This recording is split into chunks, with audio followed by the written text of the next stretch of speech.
part of those people who are trying to sell our country. We have new Makapilis, and trying to sell the authentic identity of the Filipinos. Yun ang nangyayari sa atin. We are selling the identity of the Filipinos for a cheap price. PSA, you need to reform.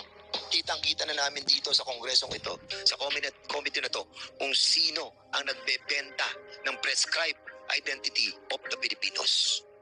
Kakaunti pa lang itong pinag-uusapan natin. We don't know yet. If we will be able to find out the database of that Ulysses, we will be able to find out ilan ang nagbenta ng identity ng mga Pilipino. Pinaka-depository department of the PSA, including all those who are manning the, what do you call that? The, sa computer. Yung mga database. Na database. Kasi may head kayo dyan eh. Di ba ma'am? Ma'am Telma Kahanding, you've been there for 40 years. Nasa national kayo. National kayo, right? So kung sa national kayo, alam nyo kung sino yung head nung nagmaman ng database. Sino? Anong pangalan ng nagmaman ng database? Actually, we have partnership with With a private entity?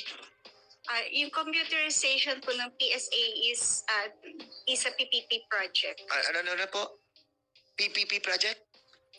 Yung ating mga documents ng ating mga tao with regards sa birth certificate, death certificate, private Yung computer partnership? Anong company kayo merong PPP? With Unisys po. Ha? Unisys. Ulysses? Unisys Marriage. Yung Ulysses na yon is being owned by whom? A private No. Who owned the Ulysses? So sila may hawak ng system? corporation. Yes, of course. Yung ang database, sila may hawak. Ulysses. Who owns Ulysses? Unisys. Who owns Unisys? Who owns Unisys? Unisys Corporation. It is a corporation. Who owns the corporation? What are the names of the directors, officers? Will be given a sufficient time to verify with the central office. Yeah, okay. Sige, we will give you time. But what I'm asking is the person who negotiated with PSA. Siyempre, yung may-ari nung yung Ulysses ba? Unisys. Yes. O siyempre, nakipag-negotiate yun sa inyo. Anong pangalan niya? Baka mamaya foreigner yan.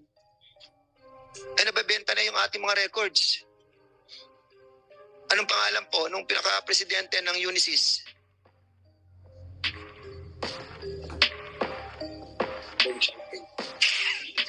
Can you kindly submit to us kung nahirapan po kayo? Submit to us all the names of the directors of the Unisys. And how long have we been in contract with them? Ilang taon na po tayong may kontrata sa kanila? We submit, Your Honor. Sige po. Okay. Can we invite also, Mr. Chairman, yung yung pinaka-head ng PSA, si Dennis Mapa, and also that the last 3 former PSA officials, Mr. Chairman, and also all those who are manning the database of the PSA. Yung controlling mismo, yung nagko-control ng pagpasok noong mga nanggagaling sa iba't ibang local civil registrar. We need that, Mr. Chairman.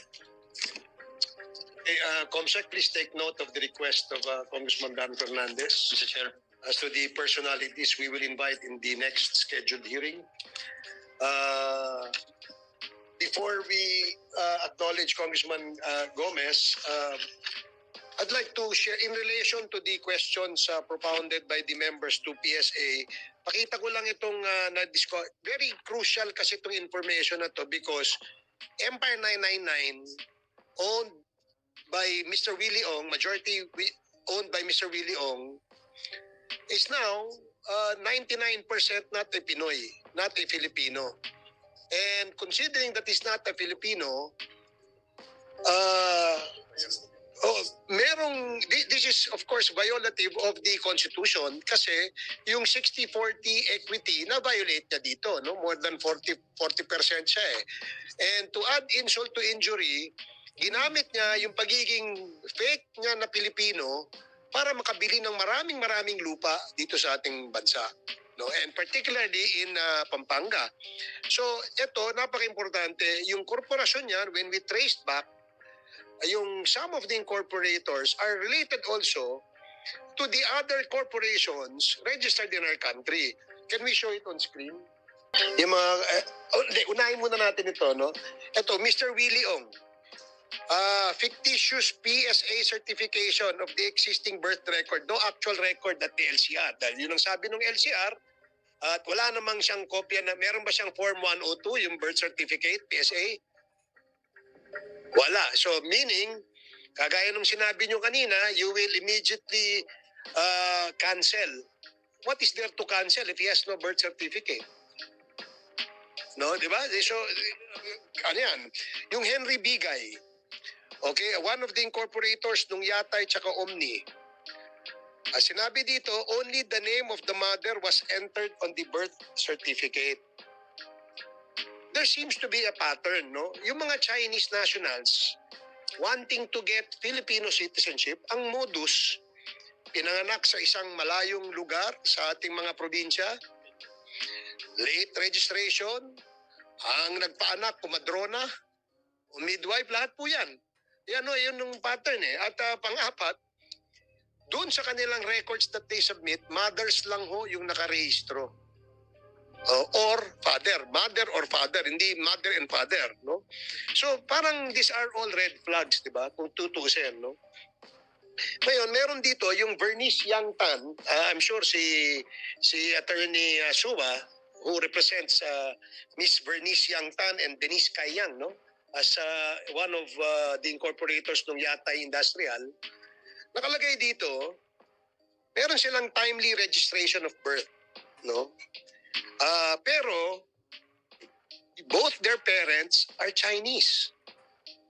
How come they were able to secure a Filipino citizenship?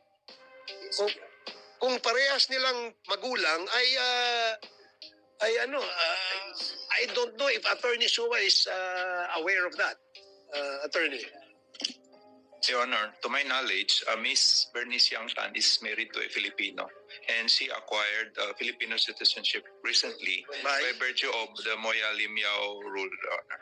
Okay, I'm not very familiar with that ruling, but when was this? Your Honor, I think the marriage was in 2021, Your Honor, and the process of acquiring Filipino citizenship by virtue of marriage to a Filipino under the Moya Lim Yao rule was processed, I think, 2 years ago, Your Honor. Well, can we get records of that too? And please ask... Mr. Chair, can we be educated on that issue? What was Can you that? enlighten us? Kasi more parang about medyo, ruling? anong ruling yun? That's is not the ruling the- of the, wait. That's not the ruling of our Philippine government. That's the ruling of what? Supreme Court. Supreme Court decision. So, okay, sige. So, again, pati si Denise Kayang, by virtue of his being married to a Filipino. For Denise Kayang, Your Honor, she is a Filipino by virtue of administrative naturalization, duly filed with the Office of the Solicitor General under the, I forgot the exact Republic Act number, but Your Honor, What year was this? I don't have the exact date, Your Honor, but I think a few years ago, Your Honor. Attorney Mr. Chair, Yes, Congressman na ako. the Supreme Court decision was dated 2 years ago. Did I hear you correct? No, Your Honor, I think we have officials of the Bureau of Immigration who can elucidate on the Moya Lim Yao rule, Your Honor. That is for marriage of a Chinese citizen married to a Filipino. They are allowed to acquire Filipino citizenship, Your Honor. The ruling was in the year 1971. I'm sorry, Your Honor, I did not Okay. recall the exact date of the Moya Lim Yao ruling. Your Honor. When did Bernice Young get married? I think 2021 or 2022. I'm not sure of the exact. 2021, 21 or 22, Your Honor. Then 2022. thereafter, yes. Then thereafter, she applied for acquisition of Philippine citizenship with the Bureau of Immigration, accordingly, Your Honor. Pursuant to that decision of the Supreme Court. Yes, they called that the Moya Lim Yao ruling, Your Honor. Mr. Chair, I would like to request the Bureau of Immigration a report on this para makita natin kung the process was really done in accordance with our protocols. Yes, Mr. Chair. Thank you, Mr. Thank Chair. you, Congressman Akop. Congressman Tambunting, you recognize. Mr. Chair, may we also request from the lawyer to submit to the committee the OSG application, because he mentioned that there was a administrative order declaring here a naturalized citizen. So, and also, may we also have request a copy of the Supreme Court ruling itself, so that we can this can be validated by the committee, Mr. Chair. Okay, Attorney Sua, please take note of the request of Congressman Tambunting. Yes, Your Honor. Okay. Maraming salamat. Alam nyo kasi napaka-importante nitong isyong itong sa birth certificate. Correct. At saka yung pagiging Pilipino. Because these people possess Filipino passports. Gaya ng sinabi ni Congressman Akop, nagiging mura na yung Filipino passport. In exchange for what? Diba? For something, probably, monetary. Diba? Kasi wala namang gagawa ng ganitong kalokohan na alam nilang labag sa batas kung walang kapalit po ito. So we just like to emphasize that. And with this information we have at hand, medyo nakakaduda at medyo red flags po ito. Kasi droga ho ang pinasok nung taong involved. At bukod sa drogang na-discover natin, meron din po tayong na-discover na ibang anomalya na ginawa rin ng mga the same personalities na ito. Kagaya ho ng paglabag sa batas, pagkakaroon ng majority share sa isang kumpanya, more than 40%. Yes. At syempre, yung pagbibili ng lupa. Yes, Mr. Chair. Yes, Congressman. With regards to your discussion, Mr. Chair, I wanted to interject that if it is true that Mr. Williong is not a Filipino citizen, then he violated the Constitution. Number one, by being a majority shareholder of a corporation which is not allowed under the Philippine law. Second, if he's not a Filipino, then the question is, how come he was able to purchase ilan to? 291 titles, 91 properties. And was that the attorney from a PSA? Was he the one who said na they already have recommendations for the cancellation of titles? PSA? Attorney... Sige. So kung ganun, now that we've already identified, So there's a recommendation for cancellation of citizenship. And that's is there also a recommendation for cancellation of titles and sequestration of land okay. in favor of the government? Sige. What is this PD remedy? Pagka ganyan, PSA. Sorry, LRA. Yes, sir. What the LRA does in this case would be to file an endorsement with the Office of the Solicitor General for the forfeiture of the properties. Okay. So, pwede ba na, kasi ang normal tendency, no? Kapag may ganyan, magbibibenta ng mga lupa kagad yung mga yan eh. So, pwede bang i-annotate doon sa titulo na merong congressional inquiry in aid of legislation para yung posibleng buyer, titingnan muna kung ano yung mga annotation doon sa title. Pwede ba yan? Your Honor, yung allowable under the circumstances is an annotation for lis pendens. Ibig sabihin po, kailangan may Yes. kaso sa court.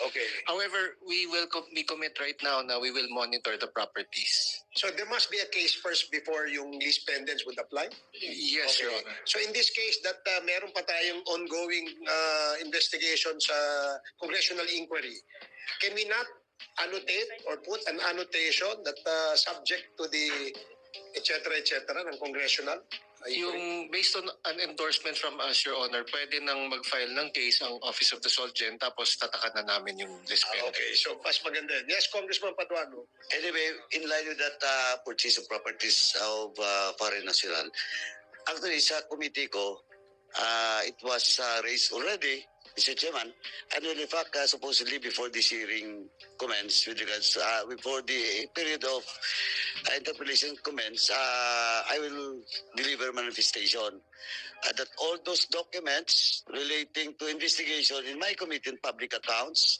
will be submitted to this committee because interlocking po. No? That's number one. Number two, Mr. Chairman, I will also submit the opinion of the OSG with regards to this matter. Now, but I have now the official reply by OSG signed by OSG Guevara. I will submit it to the committee, Mr. Chairman. But let me ask na lang muna, OSG is present. OSG, please. Please.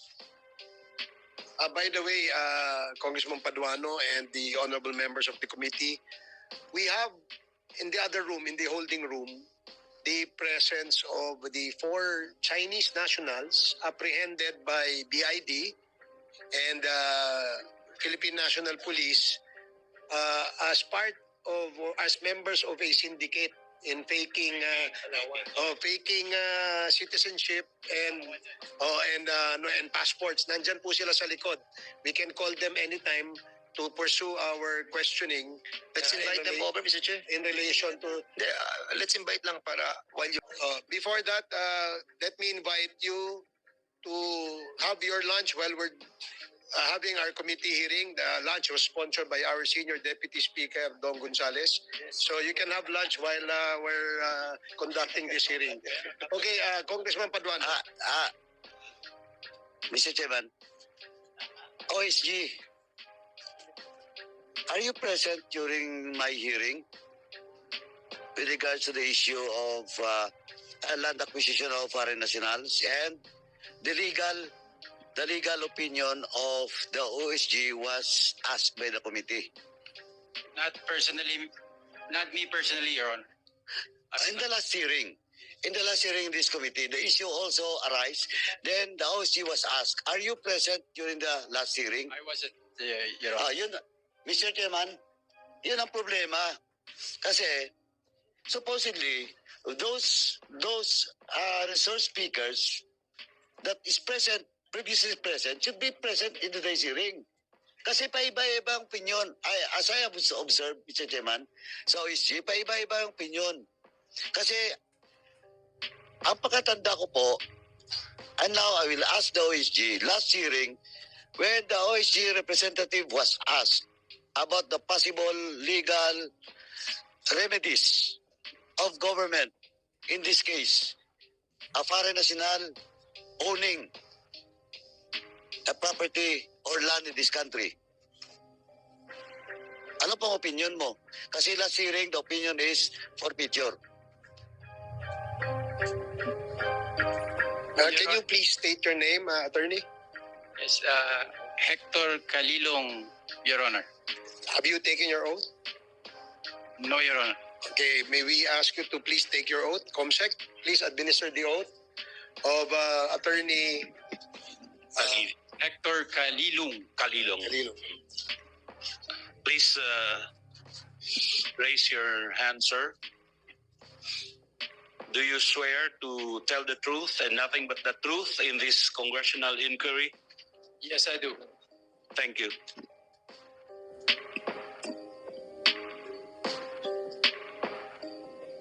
Chairman? Mr. Chairman? Yes, Congressman. Will the lawyer answer my query? Attorney? For example, in the case of Willie Ong, he's now fugitive. And ADT Young, this is also an associate of Willie Ong, but owning a property, and that includes the property of their corporation. Personal property muna. What will be the legal remedy of the government? Of course, PSA will recommend. But what is the opinion of OSG?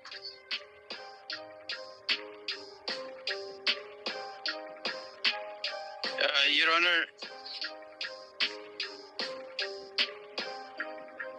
escheat or reversion proceedings can be filed, Your Honor. Sorry? Escheat or reversion proceedings can be filed. Reversion. Yes, Your Honor. Okay.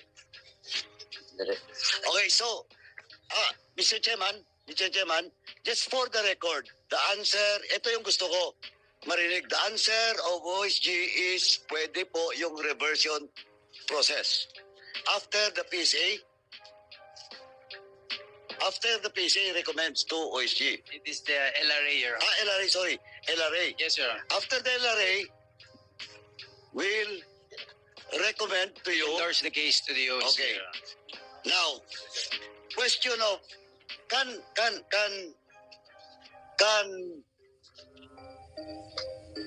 an innocent can the lawyer or the counsel of that particular person, can he cite question of in good faith? And that remember the title was already transferred twice at our price.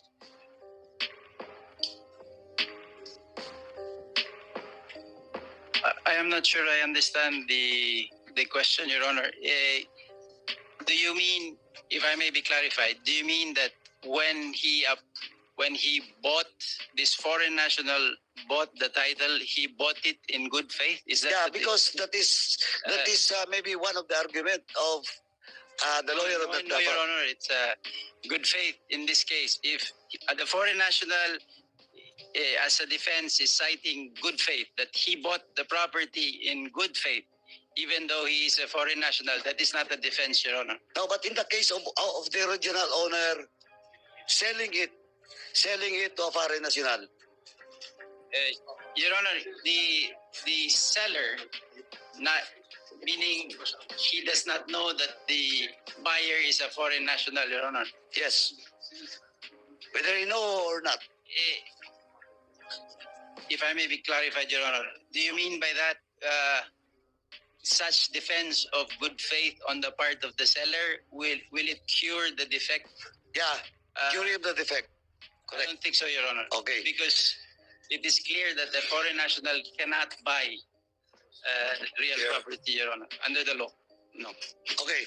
That is your personal opinion, but that is not the position of the OSG. Tama po. Your Honor, according to the paper given to me from our office, Your Honor, I believe, correct me if I'm wrong, you are referring to a subsequent sale by the foreign national to a Filipino citizen.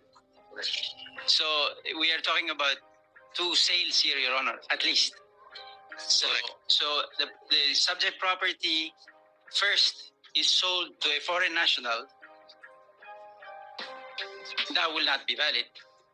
Okay. But later on, there is a subsequent sale by the foreign national to a Filipino citizen. Is this what you mean, Your Honor? It would appear from the paper I am holding, Your Honor. Yeah, that is already one case, a different case. Yes, Your Honor. And the question is, would the second sale be valid, Your Honor? Correct. That's the question. I am not sure if the position paper you made mention earlier, Your Honor, is the same position paper I have here that was given to me. So please state the position of the OSG. That is the official position of OSG and signed by. Your Honor, what I have at the moment is was submitted to our Solicitor General for submission. I don't know if this morning what you have was already signed. Anyway, please state na lang the position of OSG in your paper. Nasabi ko. Are you ready to answer, attorney? Yes, Your Honor. Please, kasi naghabol kami ng oras dito, no? Yes, Your Honor. And before you answer, please on the next hearing, he should be the one present, no? Unless the chairman will invite the head of office. I would be honored Your Honor, and I. Or I you would- tell your principal Yes, Your that Honor. you should be It is up- present in the next hearing. Kasi the other representative of your office, wala yan dito. Ang tinatanong ko, mas mabilisan ang sagutin kasi last time, ang sagot niya forfeiture. Now we have the documents coming from my office, signed by no other than the head of office, G. Guevara. I understand, Your Honor, but if you would understand my predicament, I cannot tell my principal to tell me to appoint me, Your Honor. It is up to him to choose. And then you tell him that it is the decision of this committee. I believe the invitation And was sent it's up to him. to appoint. Your Yeah, Honor, of the course. But representative. you have to tell him that for consistency of clarifications and answers, dapat ikaw. I will relay that message, Your Honor. Thank you. Please proceed. Mr. Chair, if I may. Di ba natapos? I thought you're done. I thought you're done. Sige, attorney. To answer the question, Your Honor, the OSG cited the case of the United Church Board of World Ministries versus Sebastian. This is government record number L. Could you please speak closer to the mic? Yes, the case of the United Church Board of World Ministries versus Sebastian. This is government record number L-34672, decided on 30 March 1988. This was a case of an alien resident who owned properties in the Philippines, devised to an American non-stock corporation. But subsequently, so the Supreme Court sustained the invalidity of such a legacy because they're foreigners. However, upon proof that ownership of the American corporation has passed on to a 100% Filipino corporation, the court ruled the defect in the will was rectified by the subsequent transfer of the property to a 100% owned, Filipino-owned corporation. So the reason being, the constitutional prohibition would be inapplicable because the ban's purpose of limiting land ownership to Filipinos would have been achieved. So in this case, Your Honor, the land remained with Filipinos. It was not transferred to. So I believe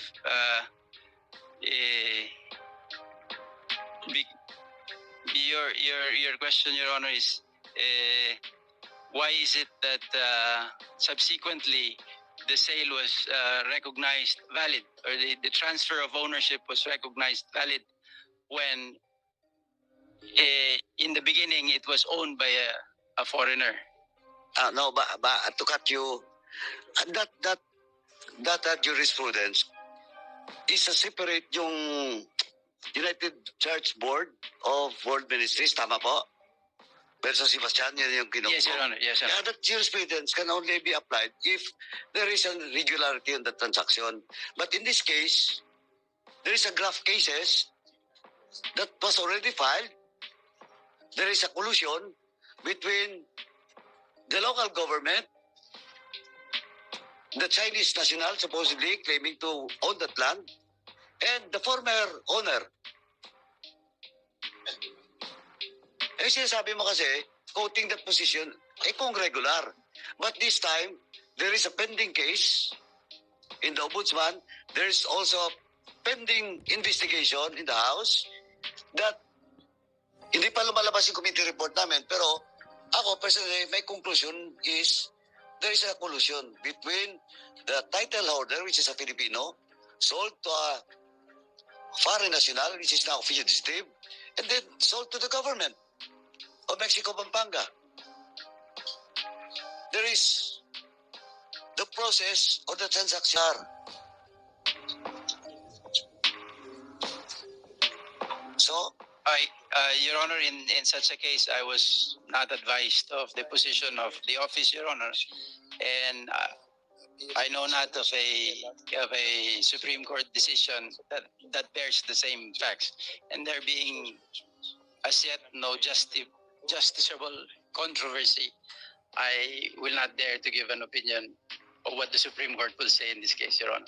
So, Mr. Chairman, may we require the OSG to have an official opinion on the next hearing with regards to the issue that I raised?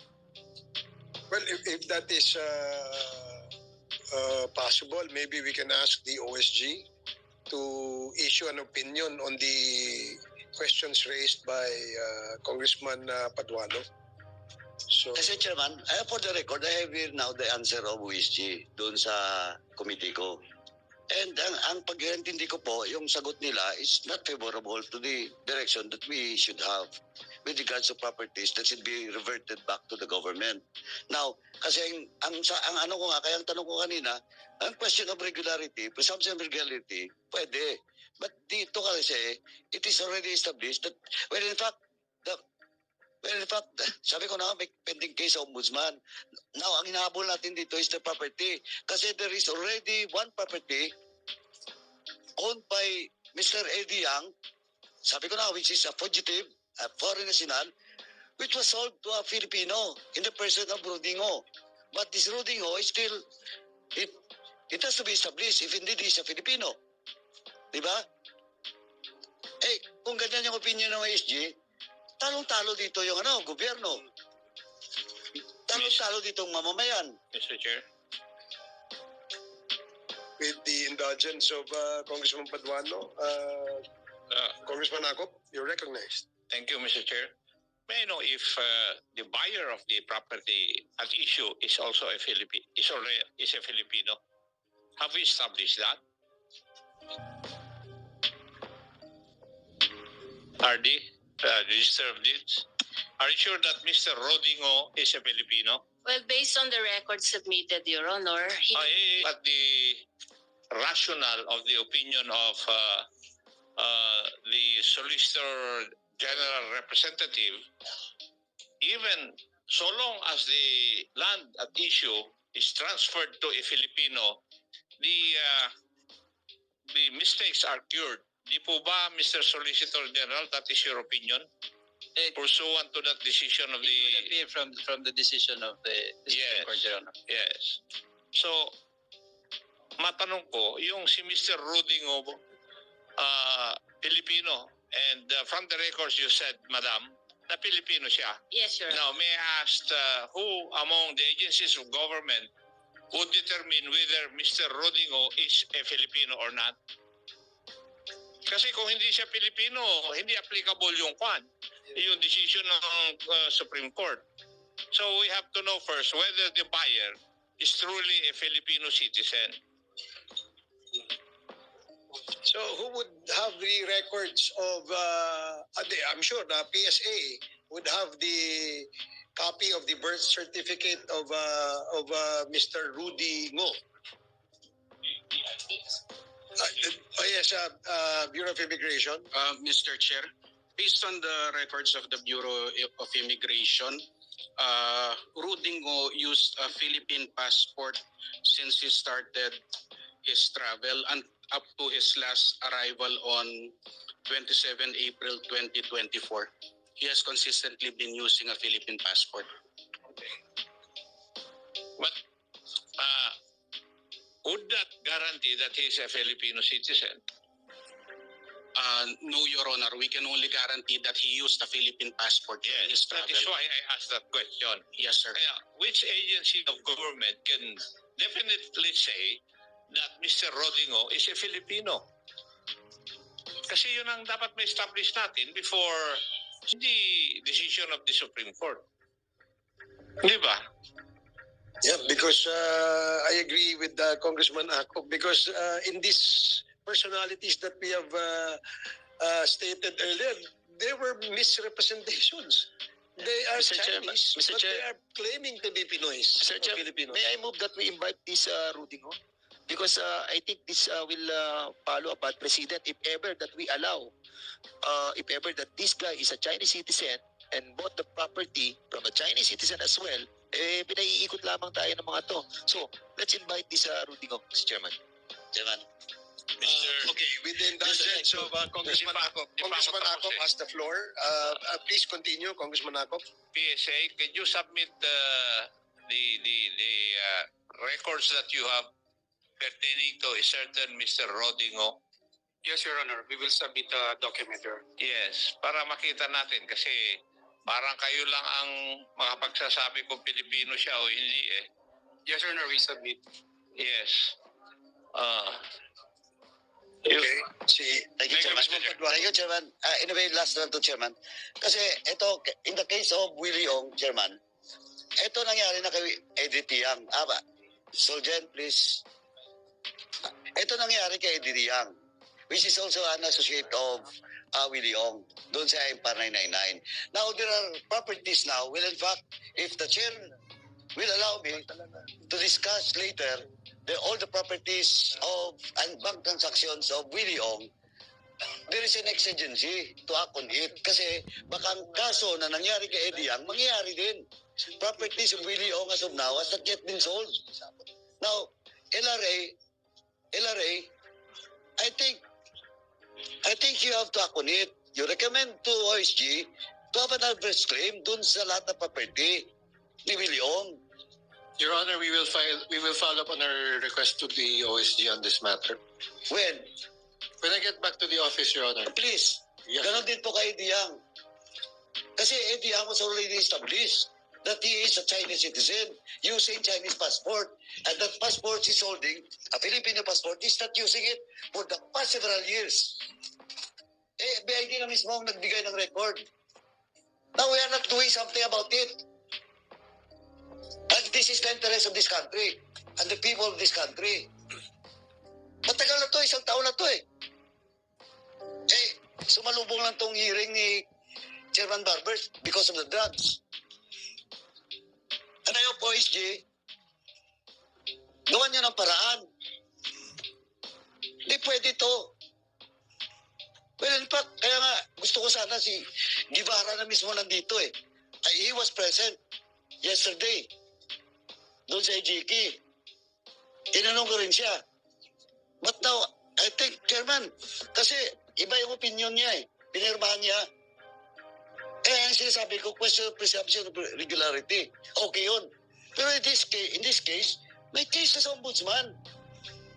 Magkaiba to. Well, in fact, the mayor of Mexico, Pampanga, was already dismissed twice. Wala. So, Chairman, no? Napaka-emotional ko, pero parang walang ginagawa yung mga agencies natin to help us. This is not only an inquiry in aid of legislation. This is also part of our oversight function. LRA, please. Yes, Your Honor, we commit to follow up. When I get Dalawa back, po yun. The properties of Willie Ong and the properties of Eddie Tiang. Yes, sir. And baka yung iba to follow na yun. Thank you, Mr. Chairman. Mr. Chair, I would like to agree with Congressman Paduano, Chairman at Paduano, kasi established na naman natin nandiyan ang SEC, tapos si Willie Ong hindi naman Pilipino, Chinese 45% siya, si Jack Yang hindi rin Pilipino 5% siya, si Eddie Yang 5%, 55% sila in violation of the 60-40 ruling of owning the properties. And I think it is incumbent upon the sa OSG. Attorney, makinig ka naman. That mag-ano kayo ng adverse claim na dito para mahabol natin tong mga taong ito na binili yung ating mga properties knowingly na hindi naman sila mga Pilipinos. Hindi ba nakikita na ang nangyayari po dito ay nagiging province na tayo ng China? Sa dami ng mga properties na binibili nila, 292 titles dito pa lamang sa Empire 999, wala pa yung Golden Sun, wala pa yung Poolwin, wala pa yung Yata Industrial Park, Yata International, Omni. Ano pa yung hindi namin alam? Ano magiging natin dito? Magiging parte na tayo ng China. Alam niyo ba yun? Yun ang repercussion dito and we have to do something about it. And Attorney Suwa, kanina may binanggit ka, so yung Bernice, ang napangasawa si Dennis Tam. Is that right? Denise is the sister of Bernice, Your Honor. O, sino yung napangasawa niya na sinasabi mong Pilipina? The name there is Tan. I do not have the details. So, anong pangalan nung, ang napangasawa ka mo, kaya siya na-legitimize she's married as to a Filipino because she married a Filipino husband. Yes, Your Honor. How sure are we that he is also a Filipino? He's really a Filipino. I'm not in a position Ayun. Same situation kung kay Rudy Ngo. Hindi rin natin alam. Hindi nyo napapansin? Ngo, Hong, Si, Yang, An, Ni, Ting, lahat ng Chinese na. Invading na to. Invasion na pinagagawa natin dito. Attorney, so we hope that you, together with Secretary Ibarra, you discuss this truthfully, honestly, and with the love of the country. Kasi ibang sitwasyon na itong pinag-uusapan natin dito. Okay? Yes, Your Honor. I think it is of record that the Solicitor General's office been consistently acting on the endorsements of the LRA since 1901, Your Honor. So, as soon as the LRA endorses this... Attorney, with your indulgence, inconsistently? Consistently. Consistently. Don't be a part of those people who are trying to sell our country. We have new Makapilis, and trying to sell the authentic identity of the Filipinos. Yun ang nangyayari sa atin. We are selling the identity of the Filipinos for a cheap price. PSA, you need to reform. Kitang-kita na namin dito sa kongresong ito, sa committee na to, kung sino ang nagbebenta